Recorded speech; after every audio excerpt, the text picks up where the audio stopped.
I'm talking about love today. So, why love is an action and not a feeling. I really felt conflicted about this when I first heard the topic around love is a feeling, love is an action, not a feeling. So my perception of love was the first time that I felt that I experienced love was when my son was born. So anyone who's a parent here would know that when your child is born, you have this overwhelming sense of love, is what I called it. And I guess the reason that we have that is because we have this knowing that we're now responsible for showing up to be present for that young person, to show up and be present for them for many, many years to come. So we have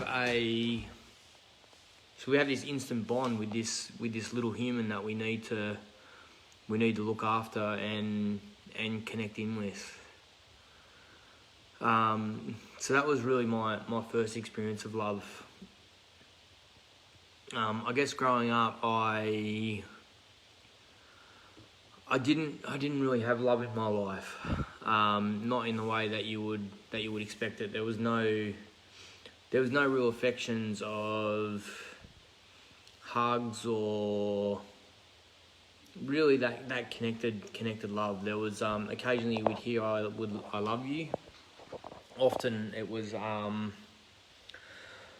would hear I love you after my mum had done something bad to me. Typically, after I'd experienced some violence in my life, I would then hear the words I love you, I'm sorry, etc., etc. So I had all these attachments to love that I had all these attachments to love where... Hello everyone. So I was just saying I had these attachments to love because my mum would be violent and then I would hear I love you after that. So that really created a situation for me that I was unable to A, accept love, or B, unable to give love. So I really needed to fast forward in my experience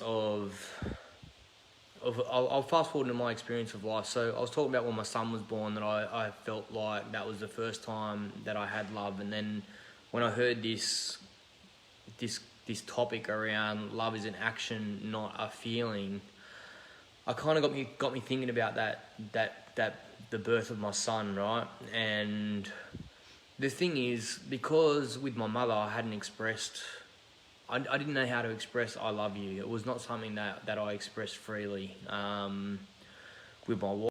That love is an action, not a feeling, right? So she expressed love through hugs, through kisses, through saying I love you, and really having this, I guess, this joviality, this it was just really a deep connected feeling of love. So I started to... it just froze on me as well. Hopefully it's all good now, Bella, thanks. So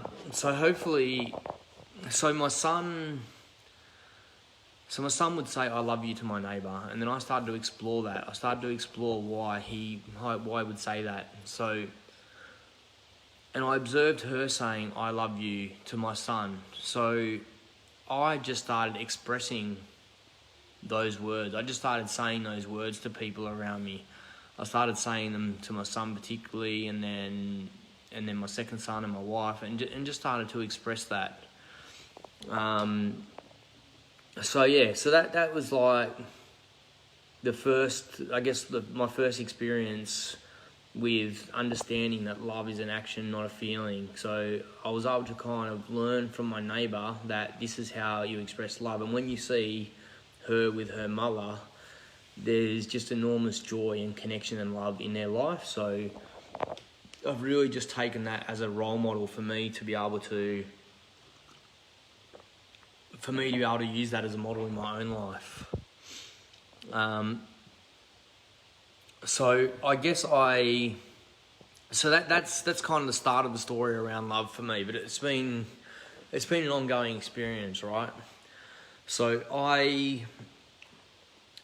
around 5 years ago, someone passed away in my arms, and that resulted in me really shifting who I was as a human. It started resulting in me seeking out guidance, seeking out coaches to heal from the trauma that I'd experienced, but also, it's not sad. Like, people putting sad clippy faces up, but it's actually not. Like, I've learned so much about myself through this experience. It's really, I really view it as a gift.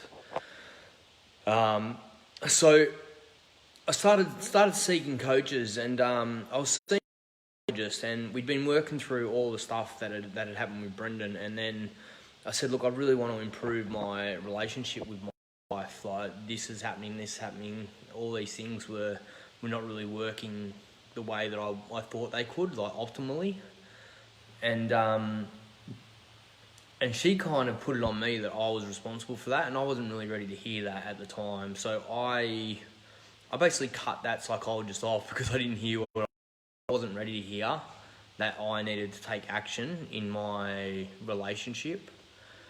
And I guess as I started to like explore more of this side of like healing the anger and the rage and etc. It's funny, there's a person, Jody, on who really knows both sides of me.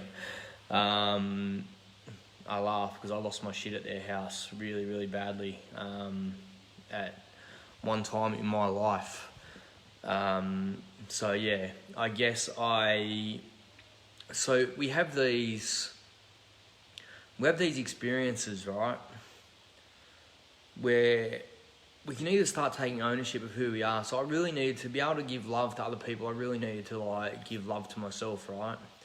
And because I'd been so broken, my wife and I were not really connected at that time because for a number of reasons. Because mentally I just wasn't capable, and she was in this role of looking after everything in our life. Essentially, I was pretty much back to being a child, just doing my own thing, and she really stepped in. And it's only really recently, well, in the last couple of years, I've really realised how much she loved me to be able to step into that space and really hold that capacity for me.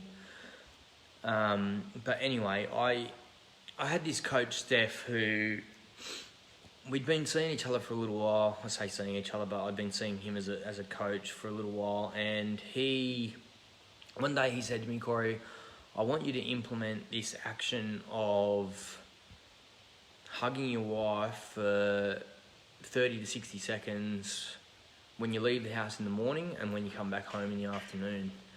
And I had to say to him, mate, I just can't go and do that because it would be weird. We can't go from not having any physical connection to me just hugging her. So I had to come home and say, hey, babe, Steph has asked me to do this. And then explain to her, I'm not doing it because he's asked me to do it. I'm doing it because I want to work on the experiment. I guess the one thing that I do is that when I work with a coach, I deep dive into the experience. I deep dive into everything they give me and try and really absorb and implement everything that they're teaching me. So I came home and had that conversation with Linda, and then we started having these hugs, and outside of it, the science says that it works, right? But for me, hugging someone deeply, heart to heart,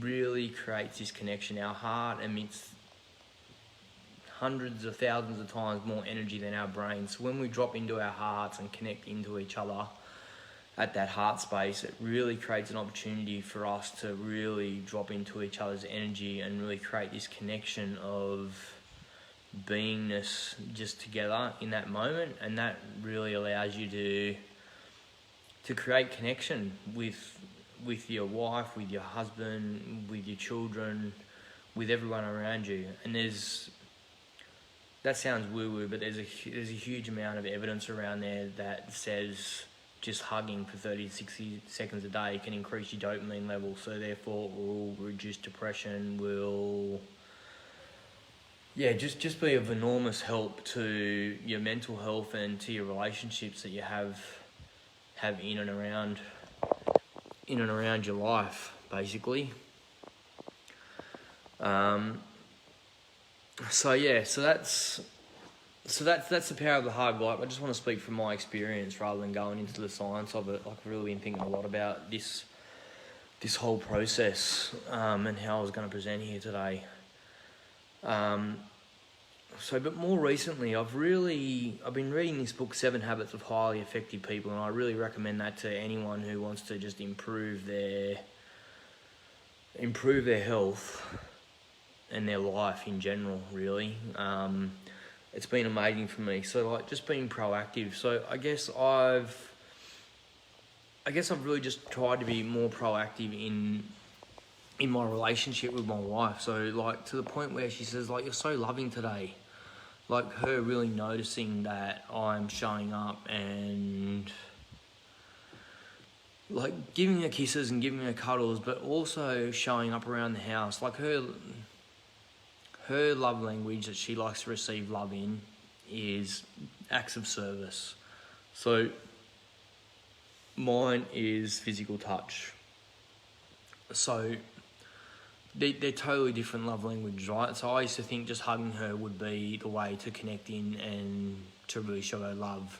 But hugging is my thing. Like, I'm a big hugger, but my wife is not so much. So she still hugs and she loves it, but her real love language is acts of service. So when I do acts of service, that's when she really sees that I'm showing up in that space of love. Another book I'd recommend is 5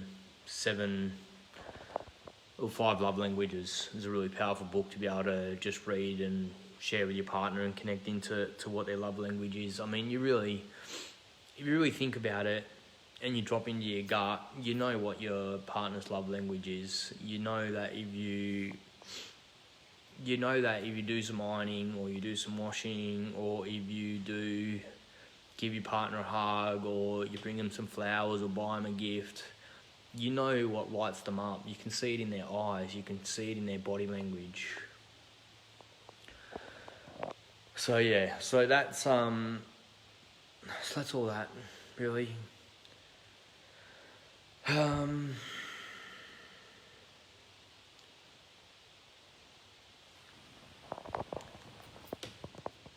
Love has just been this experience for me of empowering me to really grow and improve who I am as a human being. Just being able to love myself and to love others has really improved my life significantly. It's interesting because I do some rites of passage stuff, and I did some stuff around I like myself this week, and it was interesting. Like, with the teenagers, I had teenage girls on the first day, like 15 girls, and then the second day I had 15 boys. And on the first day, there was one girl who stepped in to her own power and said, you know, I like myself. But she really... Any tips on receiving love? Do I still do the morning hug? I'll come back to that. So with the this is what I'm going to go into this now, Adam. This is all about receiving love, right? I'm just saying about liking yourself, but this is all about receiving love. So we're talking about child behaviour and adult behaviour, and on the first healthy adult behaviour is I like myself. And when I went into that with these 15-year-old girls, or in year 9 or 10, only one girl out of 15 actually said, I like myself. And then she felt like she had to justify why she said that. She's like, it's not about being egotistical. I just really like who I am as a person. Like, I feel like I show up with my friends. And she started explaining how liking herself allows her to show up and be the best version of herself. So the following day, we did it with a bunch of boys, and they really... the following day we did it with a bunch of boys, and they dropped into giggles, right? Which really triggered me, because I really wanted to have a serious conversation. I was trying all my tricks. I dropped them into breath work, and they're still laughing. And in the end, I ended up just saying, all right, let's laugh it out. And we laughed and laughed and laughed. And then the kid who said that he likes himself was the oddball in the room. He was a kid who had like poor body language and was really disconnected. And when we dove into why he likes himself, he just shared that he likes himself because he honours his own values. So even though he's a little bit disconnected from his peer group at school, he was in a state where he was connected into his own being and content with being different from everyone else, which then allowed him to really have this self-love and this capacity to just show up in his own way, the way that he wanted to show up, without having to be different, without having to wear a mask to school. So receiving love, mate, to receive love, we need to love ourselves, right? Yeah, Natasha, we still do the morning hugs. We hug all day. Like, I'm just a hugger. I love it. It's my favourite thing to do. I'll grab my wife in the kitchen in the morning and just get onto it. I think that we need to like ourselves. We need to love ourselves. We need to be content with who we are, right? Yeah, we need to be able to show up ourselves. So Adam, when we're in our men's circles, you show up as you, right?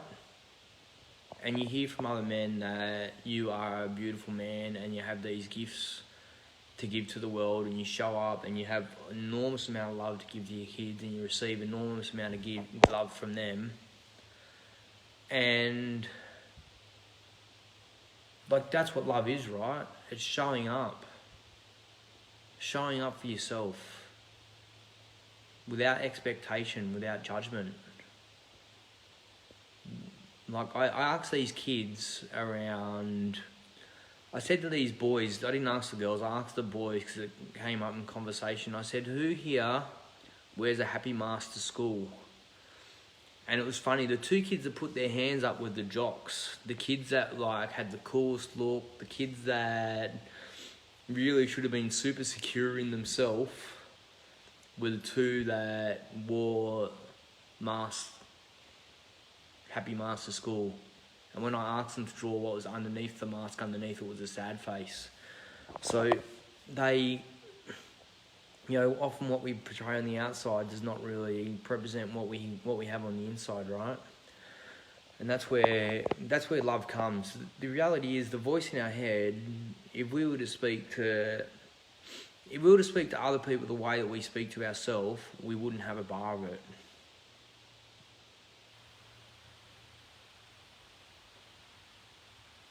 So there's a phrase that goes around, treat others the way that you want to be treated, but treat yourself the way that you want to treat others. I think that is really the key to happiness and the key to connecting into ourselves and loving ourselves, right? We wear these... I shared yesterday that I had a rough day with my kids. It was a moment. I lost my shit, as we do, but I have these... I put these expectation masks on that I need to be the perfect father all the time. But I've shifted through that fairly quickly. But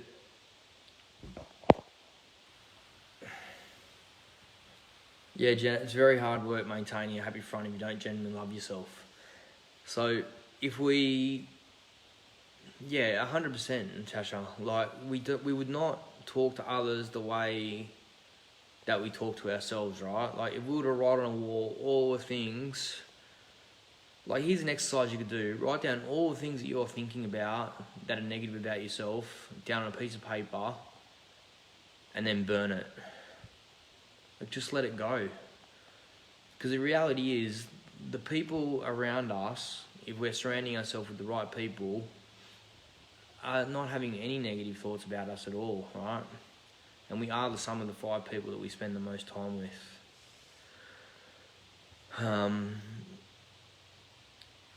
So yeah, so we just, I guess that's my advice, Adam. Did that make sense, man? I'm not sure. I feel like I was rambling. But I think we just need to love ourselves to be able to receive love. If we can't love ourselves, then we have no hope of... If we can't love ourselves, we have no hope of receiving love. You know, like I was sharing yesterday that it's men's group, right? That's what we do, man. You know, it's my favourite exercise. It's my favourite exercise to do because when I'm doing that experience, I experience it myself, and the men get to experience it as well. Oh, cool, man. Love that. Thanks, brother. Beautiful question. So anyway, I was just checking in on Adam because he asked a question, but he's asking for everyone else. So I guess, does anyone else have a question? Like the guys that are on, do you have any questions about love, about this experience that we're in as human beings? I think that, you know, it's a powerful tool to be able to look in a mirror and say, I love you, I love you, I love you. Like, to do that every day is a beautiful gift to yourself, you know. I had a mirror where I had I love you written on it in lipstick for a long time.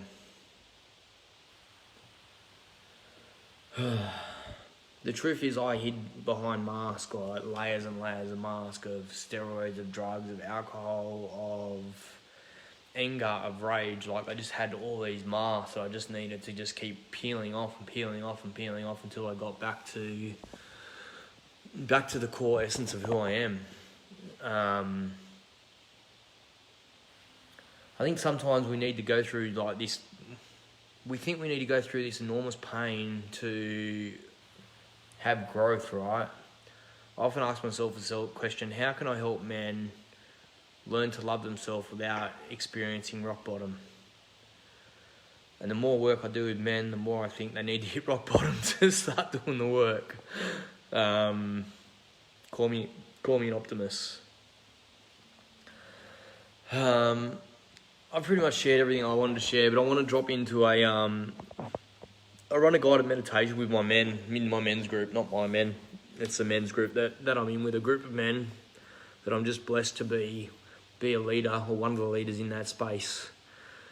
So I'm just gonna invite you guys to, if you're on the call now, just to close your eyes and to drop in. I might just quickly read this.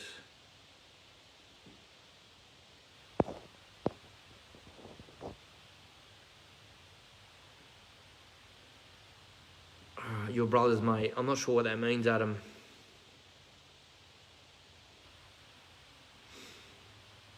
Oh, my brother's in the men's group. Yeah, you are my brothers, man. You are, 100%. So what we're going to do, we're going to drop into a meditation. So I'm going to invite you guys to just to close your eyes. And we're just going to... What the meditation is about is just an opportunity to really connect in to your heart. I'm just going to invite you an opportunity to really look at your heart and just to feel where it's at and take an opportunity to start doing some healing around that. So we're going to go on a bit of a journey now. I really love this meditation. It's one of my favourites. So as we've closed your eyes, I just want you to take a deep breath.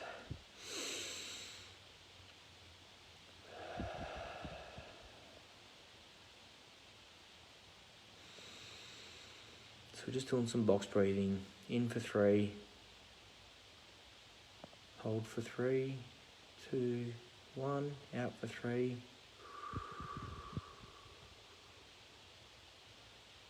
Hold. 2, 1.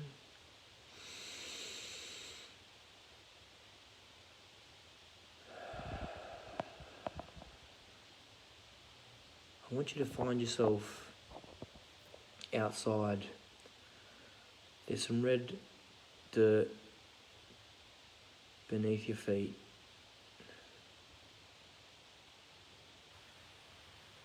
I just want you to screw your toes down into the dirt. And as you do, you just start to feel grounded and connected into Mother Nature. Drop down into your heels and connecting them in to the earth as well. I want you to just start taking some steps forward, and as you do, you're just going to feel yourself dropping in to the earth, grounding in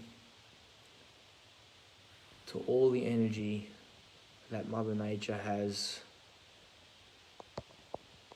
to offer.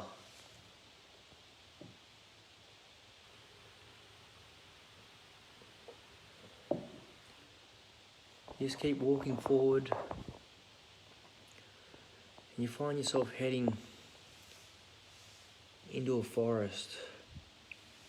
It's a forest of big, ancient trees. You can feel the wisdom of the earth resonating around you.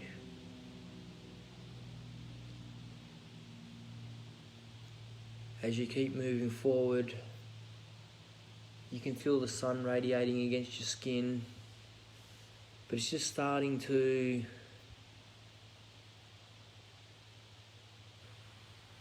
close up. The trees are just getting closer and closer together. You keep moving forward, feeling content and connected in your body.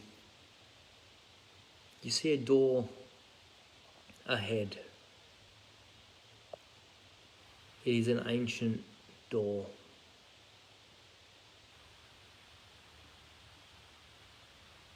You reach in to your pocket and you pull the key out. It's an old key, like from the 16th century. You put it into the lock, and there's a combination. You have to turn the key 4 times to the right, 2 times to the left, and 3 times back to the right. As you move forward with the door now, it clicks open. I want you to take that key and put it back in your pocket. You walk through the door, you turn and close the door and notice a mirror. But we're going to continue on our journey for now. Continue moving forward. We find ourselves on a spiral staircase. It's just moving down, it's quite steep. We're finding ourselves heading deeper and deeper down into Mother Nature's energy, into her core. Just keep moving down, connecting deeper into that earth energy, deeper into our own connection with our body. We keep moving down and down and down, and that connection just deepens further and further. We find ourselves coming into an opening. In this space, it is familiar. It is somewhere you have been before. It is somewhere safe. It could be a park. It could be a beach.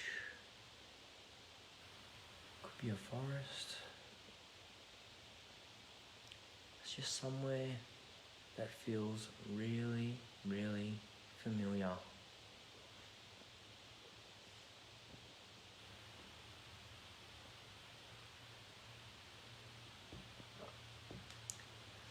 You find a seat in front of you.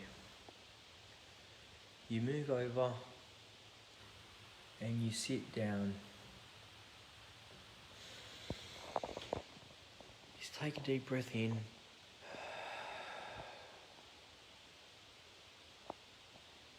You're feeling really calm and connected.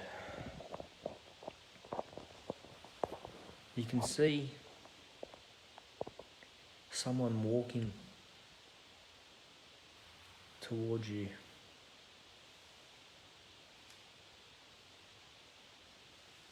As they get closer and closer, you realise that you're seeing yourself.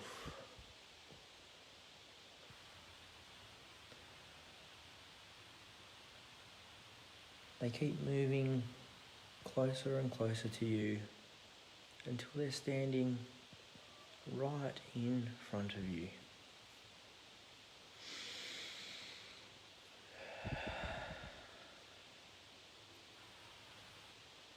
As you look up, you can see your heart. What does it look like? Is it vibrant?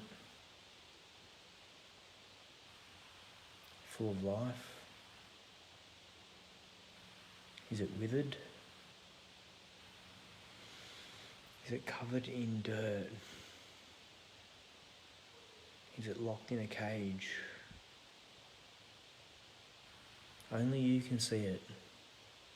But right now, you have the opportunity to repair this heart. I want you to take your hands and this energy you've been collecting, this Mother Nature energy, this beautiful gift to yourself, and I want you to start healing.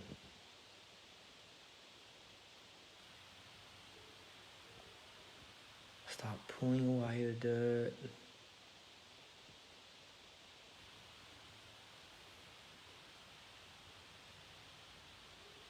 Pulling away the cages. Removing the layers. This is an opportunity to start exposing that light, that beautiful gift that you've been hiding, this love.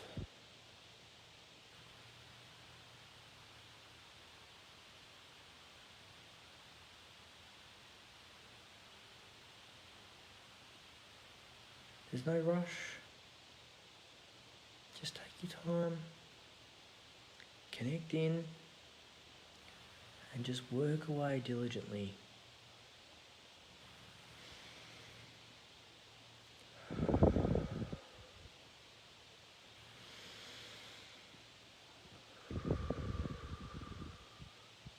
This is your heart.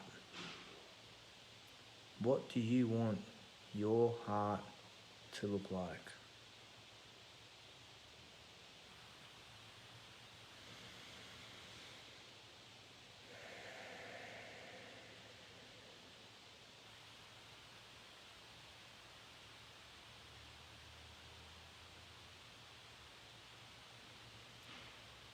You're starting to wrap up that process now, that process of healing. You just start to put the little finishing touches on.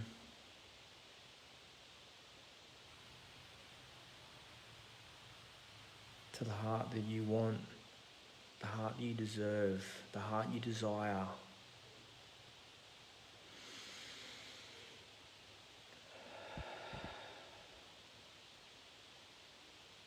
stand up.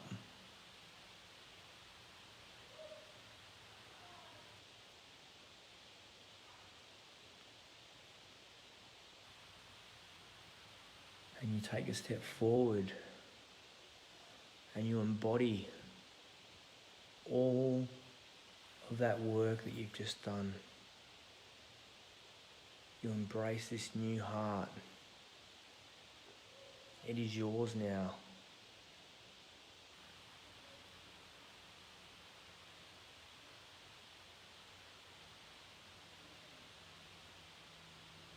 Perhaps there's an opportunity that you want to come back to this space. You can come back here anytime.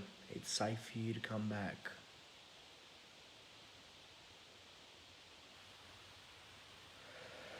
As you stand up and start walking, you're carrying this beautiful energy of this new, revitalized, energized heart energy that you have in your body. As you walk, you just find that energy growing more and more and more. We're heading back to the stairs, and even though we know they're steep, it is easy going. You feel very light. It's almost like you're not touching the stairs. You're floating. You just keep moving up and up and up, back towards the top of the staircase from where we came.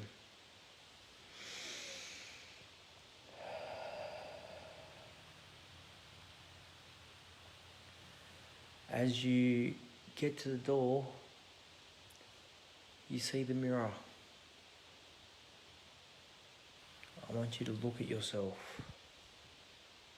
I want you to feel this radiant energy, this gift of heart, of love that you've given yourself today. And I want you to say the words to yourself. I love you. I love you.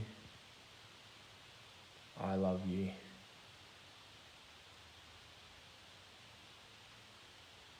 Once you do this, the door will open.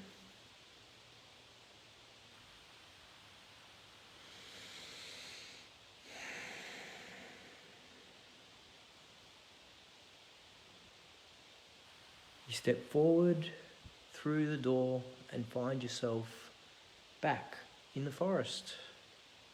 The sun is radiating on your skin.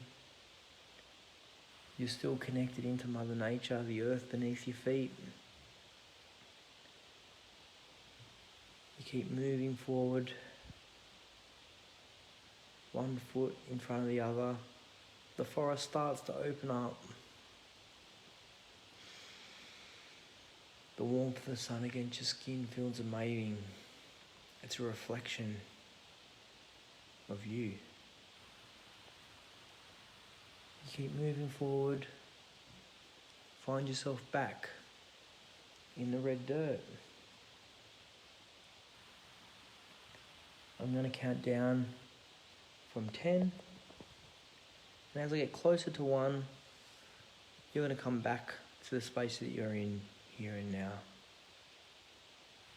9, 8, 7. You find yourself moving closer and closer back to this space. 6, 5, 4, 3, 2, 1.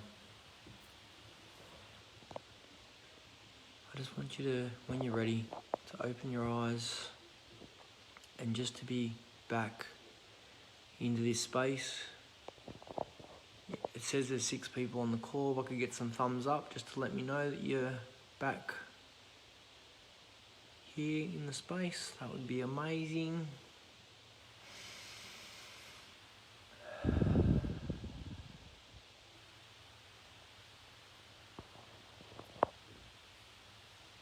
I want you to know that you can go back to this space at any time. This meditative space is a space that you can just think about and go through that process, and you can go and do more and more work on your heart. I did many sessions of going through that process.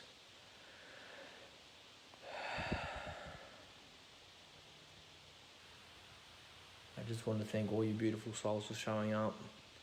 I know that meditation is quite deep, so if anyone wants to message me after this, please do. We can chat and connect in, and if you want to share, sometimes that's helpful. Sometimes you just want to sit with it and embody it. But I just want you to know that my door is open, or my phone line is open to have a conversation or a message, and we can just connect in with each other. And just enormously grateful for everyone who came along on the journey today. And I'm excited for everything that we have ahead of us. I hope it was of enormous value for you. I know it was a massive step for me to step into this courage, to love myself enough to be brave enough to step in and share in this space. So with that, I just wanted to say good night and have a beautiful evening and amazing week ahead.